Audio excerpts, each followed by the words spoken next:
New York City announced today that vaccines would be mandated for all city workers with no testing option. That includes police officers, who are currently 69% vaccinated. Their union is already vowing to fight the mandate anyway.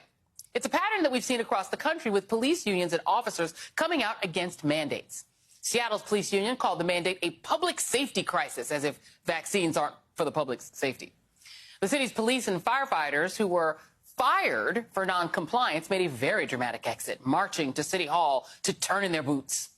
And a trooper went as far as to attack Governor Jay Inslee over the radio while claiming that he was being asked to leave because I'm dirty. I mean, no one said not being vaccinated was dirty, but okay then.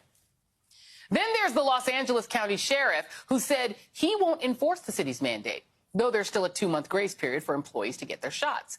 But there's no place like Chicago, where the union president directly urged officers to ignore the city's mandate, making the prediction that it would lead to a 50% cut in cops on the street.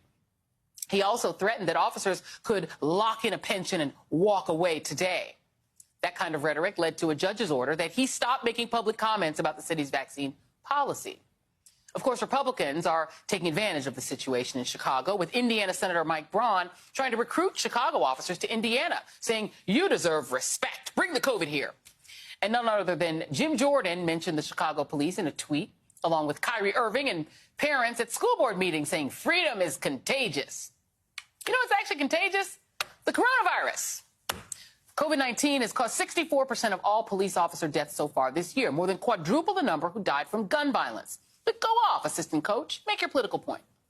Police officers are supposed to protect and serve, but they're actually putting themselves ahead of the citizens they could infect. We constantly hear that police brutality cases wouldn't even have happened if only everyone just complied and followed all of their commands. But it's clear that some officers don't hold themselves to that same standard. They're literally refusing to comply with the law. Just take what happened at a New York subway stop yesterday, where a rider says he was harassed and then thrown out of the station for asking officers to wear masks, which, by the way, is the law. The NYPD says the event is under internal review. Guess all the cops former Governor Cuomo sent into the subway system are really making an impact. So for putting Americans in danger, officers and unions who are fighting against vaccine mandates, which essentially means fighting to make the public sick, are tonight's absolute worst.